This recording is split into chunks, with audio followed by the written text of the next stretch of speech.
We asked another former employee of Tosh Show the same question, so here goes. Talk about what a good time that show was and how easy I was to work with. I would say you're the easiest person ever. You hear that, Andrew? I know he listens every week. I was a pleasure to work with. You were. Tosh Show. Tosh Show. Tosh Show for show. Welcome to Tosh Show. I'm Daniel Tosh, and I can name that TV show in under 2 frames. Go ahead, give it to me. Little House on the Prairie. God damn. Boom. You see that? I mean, Half Pint's not even in the picture. How'd you get that? Ah. Were you forced to watch Little House on the Prairie, Eddie? 100%. I don't even know it was forced. There wasn't a lot on. I think we were forced to watch it. You know, I always get confused. What? Who's the star of Little House on the Prairie? The father. Michael Landon. Michael Landon. I always say, oh, he was the closeted gay man, but I know that that's not true. I get that confused with the Brady Bunch. Right. You know, he was closeted, right? Oh, yeah. Robert Reed, who played Mike Brady on the Brady Bunch, was gay and kept his sexual orientation private for most of his life. Anyway, I always got them confused. I wouldn't fuck Carol either. I was into Carol. You like Carol Brady? I thought she was all right. All right. I thought she was all right. She certainly dressed nicer than my wife ever has. Do you like Lassie? Loved it. I hated Lassie. And I'll be honest with you, I don't like a border collie. That fucking weird face, so skinny. Ugh. You know who I liked? Benji. You know why I liked Benji over Lassie? Benji was a mutt. Mm-hmm. I'm more of a mutt guy. Now you say, oh, Carl's not a mutt. Depends on who you ask. AKC? I don't think they're recognizing Bernodoodles.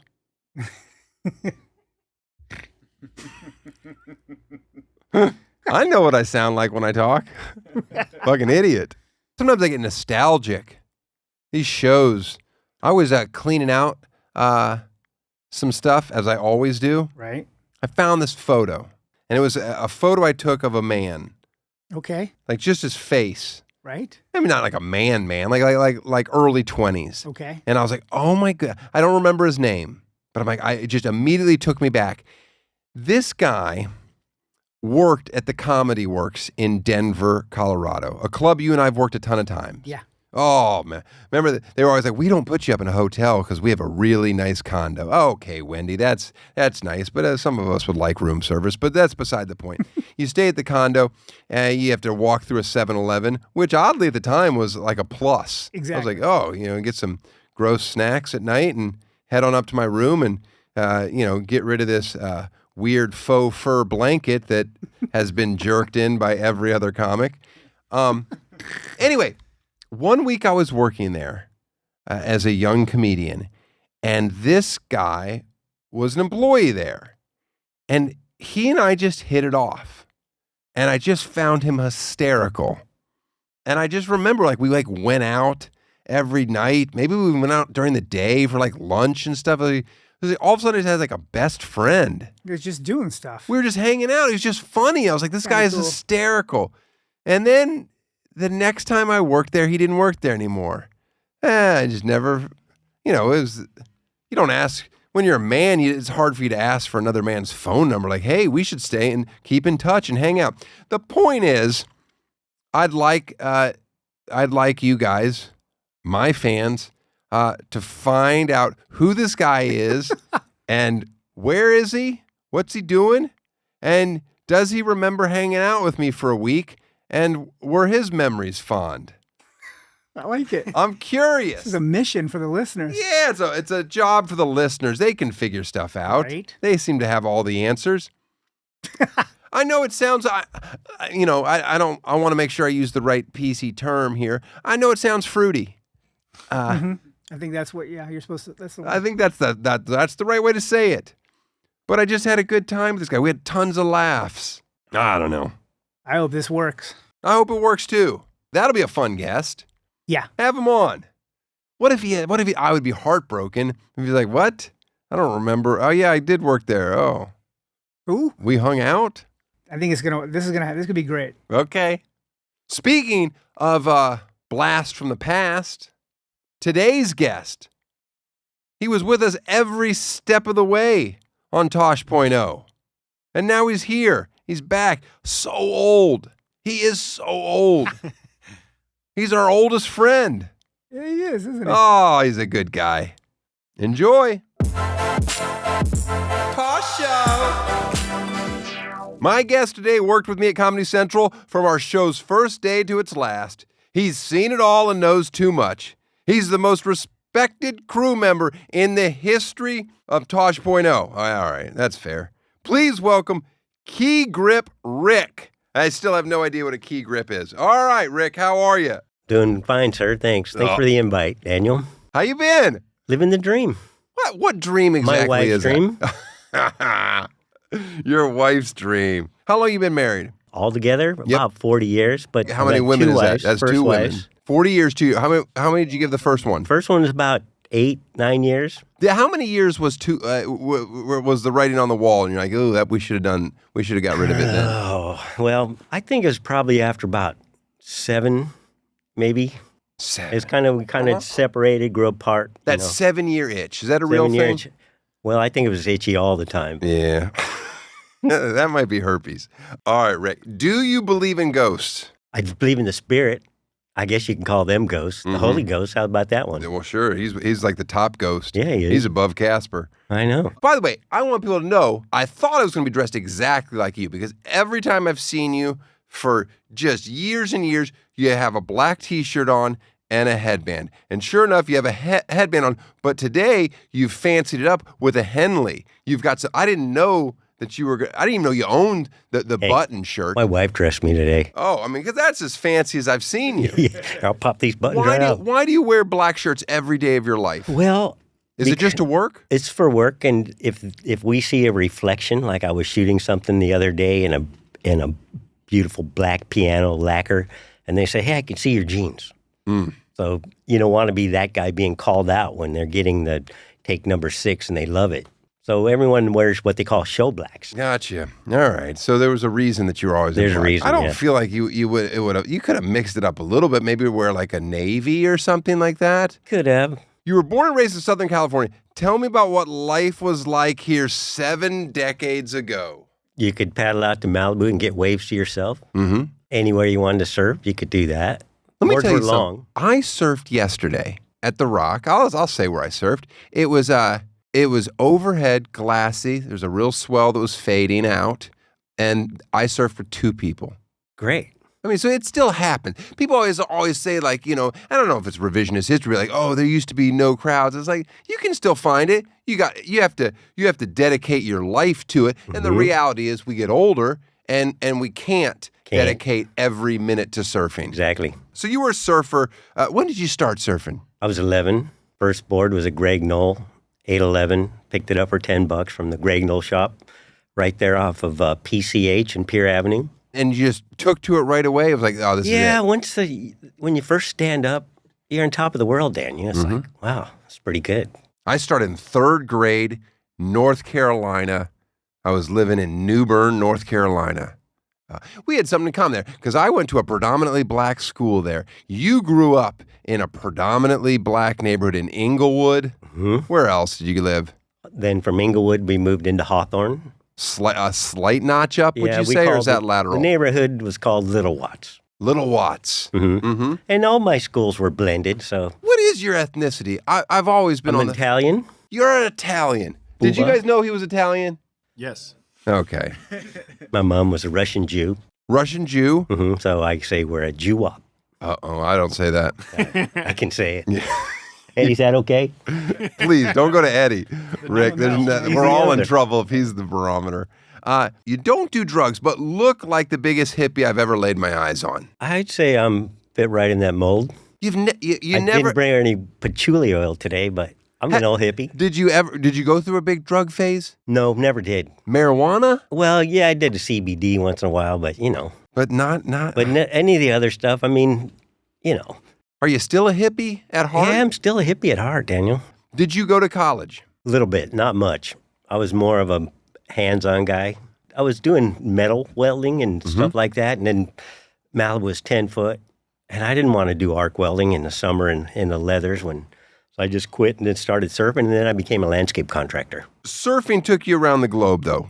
Kinda, yeah. I guess you could I mean, say that. you never considered living someplace that you couldn't surf. No, I had to be by water. That's the problem.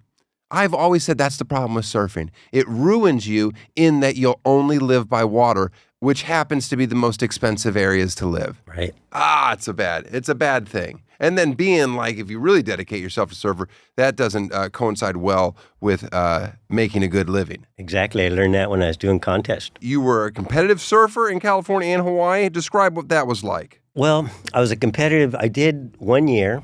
I surfed pretty well. I was out of high school, probably 17, maybe 18. And I got to the Huntington Open. It was WSA back then. So I won the first heat. I kept winning the first, and then I moved to 2A and then 3A, and I just kept winning. And then I got an invite to surf Malibu, a 4A contest with all the pros. Well, I surfed Malibu quite a bit. I knew the break. I knew the tide. So this was at First Point?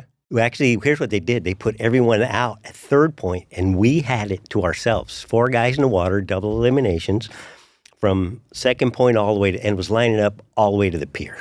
Talk about hooting and hollering. That's a good day. Yeah, it was a good day. And then I just kept winning and winning because of double eliminations. And then I had to go in the final. I surfed 7 times that day, and I had to go up against Mike Purpose. He was like the best guy around.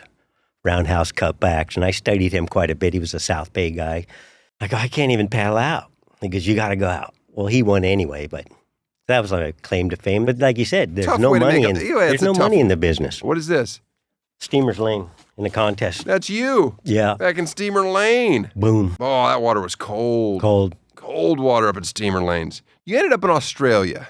I did. How long did you live there? I lived there for about 1.5 years, but I stopped in Maui for about 4 months. And then I surfed at Honolulu Bay. Best wave in the world, at least for me. I got in really, really good shape because you're just out there and the waves are bigger and stronger. And I don't like big waves. No, I don't either. I'm like 6-7 foot waves. When it comes bigger than that, Double overhead's where I say that's enough. And you try to sit outside and get the big set wave, you know. You worked in Hollywood for nearly 40 years. How much have things changed during that time? I'd say when I started, we were burning arcs, which are the lights that were tied to, they were like welding rods that were put together, and they created this arc in these lenses, and then we were shooting film. The mags would come in 1,000-foot mags. It's like big things that look like Mickey Mouse ears on the old cameras. It cost $1 a foot to buy it and $2 a foot to process it, and you only get 3 minutes out of it. So that's changed quite a bit. So you're spending $3,000 on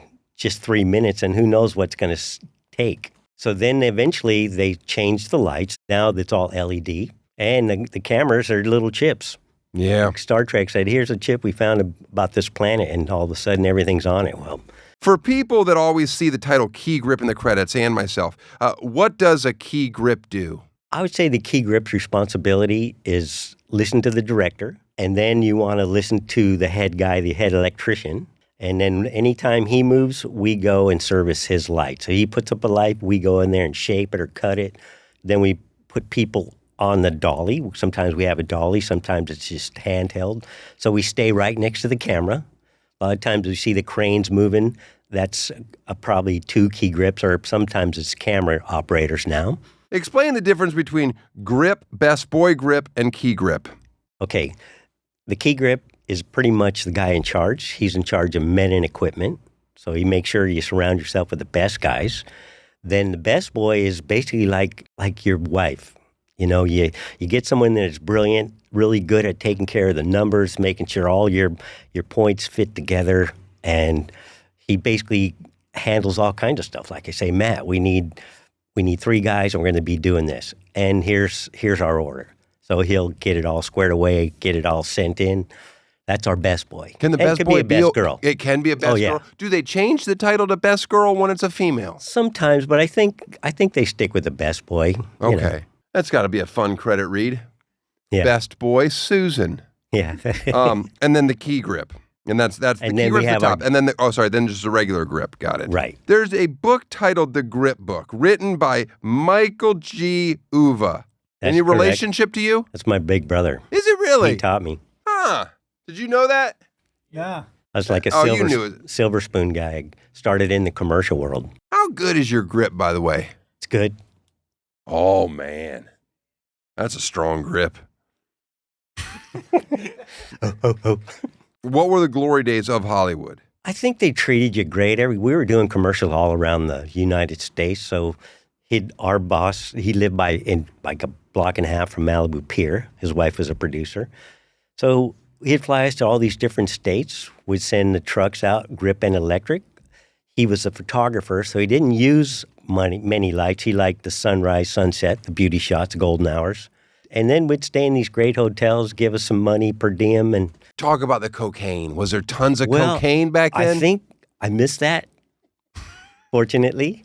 Well, not for you, but did you see it? Well, there was a little bit still dabbling around. And then, once the bite came down on cocaine, I don't think you saw it on set. But I heard stories about people would be getting paid in time and a half or double time by bindles. I mean, that's a rumor. Talk about working on the set for the film Heat. The shootout scene, unbelievable. We spent a month on the weekends, Saturdays and Sundays, with the shootout scene. They robbed the Bank of the West. They started running down Figueroa, and there's basically 30 cops, and the guys are running away, and you see flames coming out the barrel. It's pretty good. And then we got down by the Omni Hotel Sunday morning, and all of a sudden, boom, boom, boom, everybody's shooting cars running back and forth, and you see people look out the window. They hit the deck because they thought it was a real shootout. Well, right, because you were using... It was Michael Mann. We weren't using real bullets, but we were using real blanks. Right. With flames coming out. So just as loud as any... Just as loud, just as scary. What are some of the famous movie sets you've worked on? I worked on Heat. G.I. Jane your show was pretty good and always turning and burning something. From Heat to Tosh.0. Well, most people wouldn't put those two in the same sentence, but I appreciate Rick doing that. Yeah, they fit. I feel like when you're talking about Heat and you talk about Tosh.0, it's the two peas in a pod. Was Tosh.0 an easy gig, or was that a pain in the ass gig? Where did it fall? I'd say it was probably the easiest gig I've ever had. And I know because you never saw me because I always got behind the drapes. But as you're up there rehearsing, I got to hear your life and this, that, and things are going on. And then the rehearsal, of course. I'd be at the drapes looking at my shoes. I see Castro come up. Oh, R.I.P. Castro. And then let you out, get out the door, and then let the people out of the stage. It was fun. We had it down. Yeah, no, it was a well-oiled machine, and I appreciate that. You made sure everything ran smoothly and quickly. How many layers of green screen paint were on the wall by the time my show ended? Oh, I'd say probably about an inch thick. That was a lot of green paint. That wall was so huge. That green screen wall was so huge. Talk a little bit about Ramboard. All right. Ramboard's good for protecting your floor because you always had we always had Ramboard. Everywhere I looked, there was Ramboard. 2 layers of it. Throw him a plug. Man, Ramboard, I don't think you're a sponsor of the show, but man, you really should. We really loved your cardboard that we would roll out everywhere. I think I stole a few rolls of that Ramboard at some point. Good to have. Oh, it's amazing. If you're going to work in your garage, you can roll that out quickly, especially if you're doing ding repair. I loved it. Right. What's the most insane thing you were asked to do on Tosh.0? I'd say one year we did these tracking marks up in the ceiling. Remember, you had cameras and we put all these weird-looking things up in the ceiling. We had to clamp them up there because they were trying to get, it's kind of like what they do now, like volume stages where you can see all around, but they were trying to track all these marks so you could almost get a lid over the top of you. That was kind of tricky, but first we had to build those things, and then we had to clamp them and then C-stand arms. So it was like a whole day to set it up and like a half a day to take it down. Did we use it? I don't know. We put them up, but they were up there. I think they were up there forever, and we don't think we used them. I think they're still probably up there. No, I know where they're at. When I switched our schedule to start at 7 a.m. every day, did you hate that? I loved it. You loved it. I loved it. I'm up early. I was up at 3, 4 in the morning all the time. But I remember you said you wanted to get into the business because you wanted to serve. Yeah. Because you go 2 or 3 hours in the commercial and in the lineup. Plus, you could, if you knew the tide, you come in later, surf in the morning. I liked surfing. I always the whole schedule got moved early, so I could just We could work in the morning, fine. I'm not a morning person. I'd much rather surf right before dark. So Afternoon glass off. Oh man, that's my little heaven there. You, like everyone, hates the traffic in Los Angeles, but you say, you know what? Here's my workaround. I'm gonna leave, before the butt crack of dawn. 4 in the morning. And Get off by 6. right. But you get wherever you need to get, and then you get there. What, you just sit in your car every day and read books? Enjoy, yeah. I read a few little bit of, get my bowl of manna, Because if you can avoid the traffic, it's really just a lovely city. I put it on cruise control all the way from my house. Uh-huh. It's 99 miles to my boat. Oh, I'm picking up like let's 40 talk about miles a that gallon. for a second. Now, yes, we say you live in Escondido, but you also, for the majority of the time when you're working in Hollywood, a lot of times you live on a boat. Right. I call it my floating condo. A floating condo. 30-foot sailboat, Catalina. Do you take it out? No, don't take it out. Have you ever taken it out? We took it out when we moved it over into the bay. We got it in Santa Monica, and then we moved it into Redondo. Are you a proper sailor? Nah, but I was thinking about doing it. Are you competent? Well, I'm not getting in there with you. No, I'm not competent. Before I take that thing out, I'm going to have someone teach me. Plus, I thought about fixing up the boat, but you know what boat stands for? What? Break out another 1,000. Uh-huh. Okay. And at this point, I don't have a whole bunch of thousands to get it Fair enough. tip-top shape. What's it like living in a boat? It's comfortable. You sleep like a baby in that boat, like you're still in the womb. It's great. I don't know that I slept well in the womb. I'm gonna be honest. Well, it's like a giant waterbed. Yeah. Well, a waterbed is horrible. That's the worst night's sleep ever. Well, if you get the baffles in them, it's much better. And they're I heated, of I didn't course. get the baffles or the heat. A heated waterbed. Rick, You you're have to saying have a the heated gross, waterbed. That's the grossest sounding night's sleep I've ever heard. A heated waterbed. Good. All right, hold on. So, how long have you been in this boat? This one probably about 13 years, I guess. We've had this boat. Uh-huh. And I share it with a guy that lives in Arizona. He's a sound mixer. Okay. So we split the rent, and it's now gone up to about 400, just under 400 a month. That's your for slip a fee? slip fee. Well, each of us, so it's about 800 with bottom cleaning. How often do you clean the bottom? They come about every month and a half. Every month. They take a piece of carpet and wipe it down. The ocean's brutal. It's hard. And then you got to replace zincs in it every now and again. How often are you doing the boat now? Well, I was there this morning, and usually I'm there. I book up in the morning, do my job, and then I go crash on the boat. And instead of going home in the afternoon, I wait till early in the morning and reverse course and do the same thing. But there was a time when I was working with you before the pandemic. I was punching in over 200 days a year. That's a lot of time I to was live on a bouncing boat. off a lot of different shows. Well, I stayed on the boat maybe 150 days. Do you remember when Eddie got hammered at a bar called, Naja's Place at the Redondo Pier and called to hang out because you were living on the boat? Yeah, but I you remember didn't that. answer? I remember that. They got 135 beers on tap. Eddie, what were you trying to do? Find a place to sleep that night or Let's go something? hang out. Rick's got a boat here. Yeah. Were you going to take the boat out? Oh, that would have been a great idea. Is that the key to a happy marriage? You guys just like to separate? You live on a boat half the time and she's... Well, it's just our lifestyle, but I think if you want to stay married, you should have some air gap between you guys. So, because, people get a little picky about certain things and you'd get that space. It's nice. I just worry if I get space that I'm just going to kind of keep drifting farther and farther away. Nah, you won't do that. Well, you got the kids. You want to hang with the kids. I love the kids. Yeah. And I love the wife. I'm really... That's why if you want to keep it, it's nice to have some space. I Everyone gets their I own have no space. It's all about just on top of each other at all times. That's hard. Yeah, well, I didn't start till later. I'm on my second marriage, but it's just my first marriage. Yeah, right. So I feel like, I got to act like a knucklehead earlier, Right. and I'm good. How many different Comedy Central shows have you worked on? Probably a dozen. Jim Jeffries. Mm-hmm. I started out with Norm Macdonald's sports show. Uh-huh. Then I did The Burn. Then I did Anthony Jeselnik, The Jeselnik Offensive. In the meantime, I was taking care of your show. Then we did Lights Out with David Spade.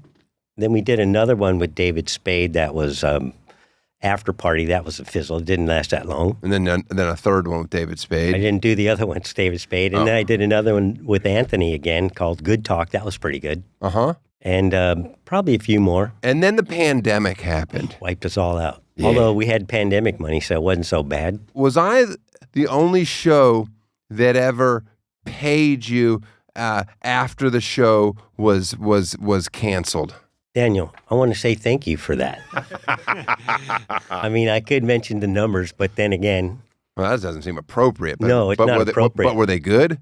Yeah. Oh, okay, good. You could say it was the best tip I've ever got. No, that's nice to hear. And I mean, didn't need to. We all made decent money working for you, and a lot of times I'd be sitting there and waiting, and then Bill say, "Hey, go home." Mm-hmm. And some days you just weren't ready to shoot or things weren't right, so I'd go go to my boat. I'd get real testy. I refused to come out of my trailer. I tried to make sure your house was clean, Daniel. Yeah, my goal was I tell everybody I was your best bitch. I kept your house clean, and I didn't say a word. And we never talked. Sure. Biggest asshole you ever had to work with? You don't have to name names, but say who it was. What's his name? Steven Seagal. Oh, was he bad? That's a shame. Yeah. He It sucks because he loves headbands too. Yeah, but it's the attitude. And now the nicest, I would say, cowboy guy. He does all the voiceover for Ram trucks. Sam Elliott? Sam Elliott was the nicest guy you've worked with? Nicest guy in the world. We were doing something pretty close in Ventura. Uh-huh. So he walked back through the riverbed, sat down at the table, talked about his wife and the vegetable garden, and he was just a guy. Wow, what a just jerk. A sweetheart of a guy. Makes us all look bad. Nah. Acting like a normal person. By the way, are we in the All Valley contest later today? This reminds me of the Karate Kid. Is that a Tosh .0 dot on there? Yeah. It's not actually your dot. This is a cloth dot. But I do have some of those things. I brought some of those dots, which you might want to... You brought gifts for me? Oh, well, that's yeah, great. I got gifts for everybody. I'm like, my brother's... Michael G. Uva is now Santa Mike. He's been Santa Mike forever. Let's see what you brought. I'm excited to see some of this stuff. Okay. This one for your dog. Well, Carl gets a gift. Carl gets a gift. A headband. See? Oh man, let me tell you something about dress. I don't know if you have to put it on him. You could use it as throw it away if you want. I mean, I won't. Well, but he'd look pretty cool running down the beach. What else you got? Come on, let's see some stuff. Now, you taking your kid out in the water yet? Yeah. Oh, look at this. It's my first wetsuit. That's your first wetsuit? No, I'm not just kidding. But I thought that'd fit him. Well, it will. Might, and then if he grows out of it, then you give it to the daughter. Here, Rick, I got you a gift. I got you a wetsuit for my kid. There you go. All right. Don't want it? That's very nice of you. There you go. Something that... What are you doing? Oh, it's like, just give me a Nike hat, but then I see on the side of it says Tosh .0. That's great. I was like, I can't wear this. This hat is horrible, Rick. I thought you'd get a kick out of it. Do you wear these? No, they're still brand new. They're just sitting hanging in the man cave. That is not brand new. That looks like we've worn it. I don't know. What else you got there? What's this? Here's a Comedy Central hat. Fuck Comedy Central.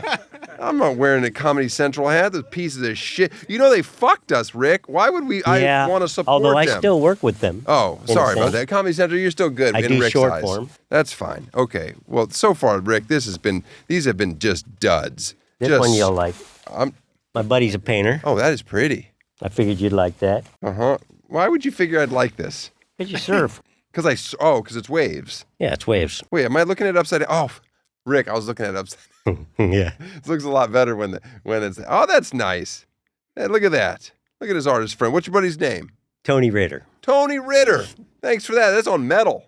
Yeah. You see that? I know right where that's going to go. See here. Good grief. You're just doing the same bit that I do. You're just fucking getting rid of your shit. I had to empty my closet. Here you go. That's a book. That's the original book. The grip book. Oh, this is nice, actually. You can have that. Look at that. Look at this. His brother wrote this, the grip book. And then How to become a motion picture film technician. Look at this. By the way, C-clamps. Oh, I call it the first emoji book. Oh. A few, picture and a few letters. A lot of C's. Tricks of the trade. Reflector stands. Oh, cranes. You know I love cranes.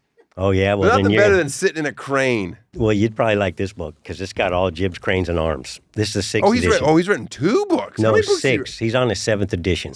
Jesus, man. Your brother's just a monster. Yeah. Look how thick this book is. But if you look in there, there's just about every kind of crane in there, and he keeps it current. He's also just got a photo of an umbrella in case you want to know what an umbrella looks like. This is great. This is such a better gig than going to college. You learn this book, come out here, hustle, and then just work on movie sets and TV for the rest of your life. You can make a good living out of it. Yeah, you can. Good for you. Oh, God damn it, Rick. Oh, here's one that you might like. Don't have many of these. What is it? One of your old script. I'll be honest with you. I don't know that I have any. A script from Tosh Point. This is a Tosh Point. Year. What's that? Good season. 827? Yeah. That was a good season? One of the best. Let me just hold on. Let me just go. This is great. Ha! Look at this. First page I opened to. Pivot abortion. Live from New York. It's Saturday night. If a white person wears an Obama mask, does that count as blackface? Like a mask. We've never answered that question. Oh, that's funny. Oh, man. Look at these jokes. Better have some lube handy before you type in 3 Asian teenagers. This show was horrible. It's great. Why would we can't say that stuff? That's awful. But by this episode, I just kept screaming pivot. Pivot, race relations. Pivot, healthcare. Oh wait, was this the political one. Was this the election one? Right? Trump wins the first election episode? Oh, that's funny. The only way to fix the election process is by taking the voters out of it. That's good stuff. Oh, okay. There's another. Yeah. That's the only two I had. By the way, this is Leif's. Oh, yeah, well, you shouldn't have left it around. But I have to clean the place, so, You're supposed to dispose of that. Leif, Turn you him shouldn't in. be. You didn't. That's wrong. I just thought you'd get a kick out of it. I got a kick out of it. I appreciate you bringing it for the kick part. Is that it? No. Oh, good grief. Here, I brought some dots if you want to put it on your board. And this is some leftover stuff. These are old dots now. So the dots Rick would put on the floor so I knew where to stand. Right. But instead of just putting a regular mark or a star, since it was Tosh Point O, he always just had these points made up, and that's where they would be placed. Oh, come on, Rick. How much stuff do you have? Well, here's some more. This right here, though, what is happening with it? Here, you put that over on that side just so that I don't accidentally take it. Are you done? I got... God damn it. I like that your bag is a Salvation Army. Yeah, that's where I went shopping. Shit, I got something for your wife. Does she work in the garden? No, we have a garden, but she doesn't do it. But you got her. What the fuck, Rick? You just bought her. You think my wife has a medium hand? No. She's a small hand. She got tiny hands. Why? I bought them for my wife. She don't wear gloves, so I figured I'll just give them to Carly. That's exactly what I do. I think he's doing my bit. He's just. Hey, here's one that she can have when she's mad at you, Daniel. Okay. Oh, sorry. Yeah, jeez. A mug that says the Jim Jeffries Show on it. By the way, What the hell is happening? Look, Carly, what's funny about this is it's not even like a mug that was made for the show. It's just a sticker. There's just a Jim Jeffries Show, the sticker. Well, that's nice. That's a nice guy. She loves a new mug. There's one more thing. You brought more things? Just one thing. You probably won't like it, but I talked to Pete. You know I won't like it. I know. Holy shit. Hold on. You just fucking stole. Well, basically. Look, the Tosh Point. This actually is hysterical. So, Rick, not only is this from, look, it has the lights that are behind it that light up Tosh Point O, but he just fucking ripped this out of the goddamn wall. It would take hours to get off, and it's going right to the can. But I do have another one that's foam. This is heavy. This is it's solid. Heavy. Yeah. Did you build this? No, it was off your set wall. No, I know it was off my set wall. I didn't know, but if you didn't do any of this? No. You didn't put the lights on or anything? That came with the lights on it. This one's foam? Stop throwing things on my desk. I've got the whole thing for that one, too. Where are you keeping all this shit, Rick? Well, going to be at your house now, Daniel. There's no fucking chance in hell. I know you wouldn't want it. I'm not. This is hysterical just because it's got bolts sticking out the bag of it. I was thinking about cleaning it up, but I just figured you could make that little end table. Eddie, will you make this an end table for me, Eddie? Sure will. Thanks, Ed. You were just hoping the show was going to come back, and you're like, hey, guys. We had 4 more years. I figured I would tap out at 70. Are you 70 on the penny? I'll be 71 in July. 71 in July. Still going. Finish this sentence for me. 70 is the new... Year jubilee. Hey. I don't even think I realized you were 70. Do you think you'll ever retire? I don't want to. I mean, my jobs have been cake. Mm-hmm. You know, I'm getting paid to laugh, get music. But I don't really want to go climbing up and down hills in the middle of the night and carry heavy stuff because I know if I do that, I'm going to break up. And I want to keep... Has your body held pretty strong? Pretty good. You had any replacements? Nothing. Nothing. Good Nothing. for you.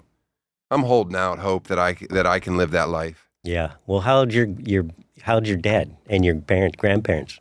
My dad will be 96. No, Nice. I Hey, have no how is idea. your dad, by the way? My dad's good. He's my dad's 80. I don't know. I think he's 80. I should ask him. A good run. Okay. Here, I got you for your boat. Flex Seal. Oh, perfect. Yeah. That's great. This is the paste. I can use that. Yeah, cause if you get a leak, and I'm told you can make a screen. Phil Swift always says that. By the way, have you seen Phil Swift's face lately? Oh, yeah. Oh my God, he's done some stuff to it. You ever consider doing any plastic surgery? Yeah, I'm taking what the good Lord gives me. Oh, he I don't dealt you want a to good get anything hand. fixed. You know, I mean, I think for some people it's good. You know, they prefer it, but I'm just happy to just get up and walk. You happy with your weight right now? Yeah, I am. I'm sitting at around 165, 170. Mm-hmm. Or for a while, I was Get kind that of off full. my desk. Yeah, sorry about that. You know, I was punching close to 190. Oh, so you've dropped I real dropped weight. some lbs, yeah. Yeah, good for you. What'd Just you do? eating good. What'd you do to drop it? Just eat it Better diet. Mm-hmm. Do you have a sweet tooth? Yeah, I have a sweet soup. It's tooth. hard on sets to have a good diet because there's really just is. food available at all time. All kinds of food. You get as Everything. much as you want. I know. They feed us so much on sets. I didn't really care for the food we had on set ever. Sometimes it was good. Sometimes you just ate it and booked on. Crafty was always good. Crafty was fine, Mm-hmm. but the meals that were catered, like I tried to mix it up and like brought in like a barbecue guy one time, and Mm-hmm. there's just nobody could nail it. It never was my favorite thing. All right, here's another gift I got you. Okay, somebody sent this to me, but it's like I already have. Perfect for your boat. It's a bidet. You use a bidet? No. Okay. This I know, and you're probably saying, "Oh, I'm not going to try." I think as you age, you're going to really appreciate this doing the heavy lifting. I'll put this in the man cave. I'm about ready to redo the my bathrooms in the man You cave. go sit down there and you just enjoy it. Just a good clean out. There you go. Alrighty. That's called the Clean Butt Club. By the way, the Clean Butt Club sent me that. Now, a Lux bidet. So thank you, Clean Butt Club. They're not a sponsor of the show. They just sent me that. That was nice, but I'm not going to use that. I've got a toilet. It's built in. How dare you? Oh, I have one other thing. I wanted you to have one of my old bandanas. Oh, fantastic. Okay, just so that. No, I love that. Appreciate that. There you Daniel. go. If a kid wants to get into this business, into your business, what do they got to do? What should they expect? To get in the business, if you ever get on set and you're a production assistant, run hard and always go up to the key grip because you can approach those guys or one of the other grips and say, "Hey, need anything? I'll help you out." And then on the way out, you say, "Hey, if you got something coming up, I'll do the next one. I'll work for free for you." You know, get in someone's pocket. And then after the end of the day, they ask you, "Hey, what are you doing next week? I got a 2-day job. You want to jump on?" So he goes from $1.50 a day to about maybe 5, 6. I mean, you're Not bad. Do the kids have that type of hustle now? Some do. Uh-huh. All right. Some do. Are you a natural builder? I mean, like, do you just constantly build shit? I'm always doing something. Big property. It's 6/10 of an acre, and then I've got one structure that's the remnant of a burn down because my house burnt down to the ground in 1987. Okay, you And then lost your home in 87. I lost Yeah. mine in 18, and you rebuilt your home by hand. Well, the remnant was there, so I kept that as like a landscape office. And then because I got some land from the city or the county, it gave me 6/10 of an acre, so I put a whole new septic system in and built a whole new house. Okay. We built a 3,000 square foot Craftsman. You know, I figured I had 5 kids. Yeah, is 3 with your first wife, 2 with your second? Is that Yes. is the right Mhm. math I got there? And you're almost. Are you an empty nester yet? Not yet. The youngest one, I'm kind of brainwashing. I want him to stick around. How old's the youngest? 17? He just turned 23, graduated. 23, still in the nest? Well, he just finished up college. Get him out of the house. Nah, he's a good kid. Good for you. 23. So you did it. You pulled it off. Were you an old dad?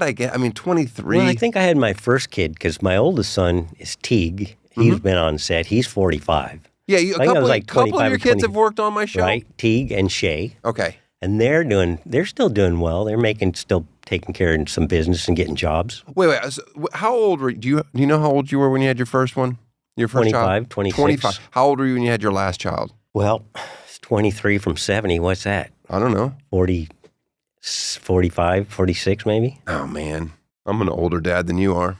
Kids are great. Yeah, but did you ever get fixed afterwards? You get circumcised? Nope. No. I like things just the way they are. Did you ever get I got that. Yeah, did you ever I had get no choice. You never in that. got a vasectomy? Nope. No. So you could still have children. Probably could. Oh, good for you. Well, thanks for coming, Rick, and thanks for emptying out all of the trash at your home. Thanks. You stole my bit, Rick.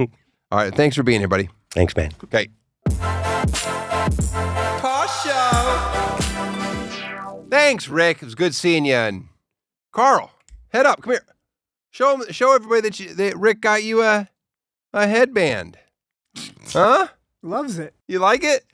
The rest of his junk. Holy shit. I mean, that's a wide net of what he brought you. So many just random junk. Could you believe that, Carl? I was like, Rick, what are you doing? Just kept pulling stuff out. It was and none of it made sense to the next thing. It's like, Here's some gardening gloves for your wife. What? I mean, I put some thought into my gifts. Well, that was nice of him. We got some plugs. You want to hear about them? toshshowstore.com. Start selling those headbands. Eddie's tour. Check them out. Come see me on tour. Midwest tour starting this week. Kansas City, Omaha. Let's go. Minneapolis, Milwaukee, Madison, Chicago. Do the right thing. Come say hi. You ready for the free plug? Mm-hmm. Surprise me with some good music. Ooh. Yeah, that's not bad. Little Social Distortion knockoff. This week's free plug, oh, you don't like this, Carl, is for Off Leash Social. It was founded in 2022, like 2 years ago. wow. This will be the third one. All right. Off Leash Social is an all-outdoor bar and restaurant in Johnson City, Tennessee. Hey, Johnson City. Hello. We did a couple shows there last year. Yeah. We did 2 shows. We stayed 0 nights because I wanted to be in Knoxville because I love Knoxville.